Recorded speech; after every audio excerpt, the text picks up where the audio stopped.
नमस्कार जय माँ लक्ष्मी सांग मैंने जानी आज तो मार्गशीर मास शेष गुरुवार एथपाई मु काली राति ही घर सब झाड़ू पोछा कर चिता पकई दी और मो चिता आपण केमती लगला प्लीज कमेंट करंतु। तो भोर ही आज मु पूजा आरंभ कर देइथिली। प्रथमे तो ठाकुर बासन माजी माँ को फोटो को हलदी पानी रे पोछि देइथिली। देन कलश बसई भगवान गणेश पूजार शुभारंभ कली।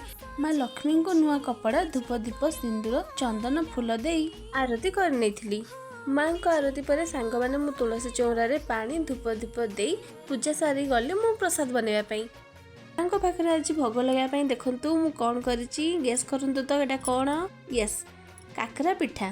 देखु केते सुंदर भाव में आम पिठा सब छाणी होची अधा तो छाणी सारे मु खाली कौन सुजी काकरा ता सहित पुणी खीरीटे भी हम ना एपटे खीरी है माने पूरी नहले कौन चलो से रेडी करदेली गरमा गरम पूरी। देन ठाकुर को भोग लगे वर्षा को एंजॉय कर प्रसाद सेवन कली।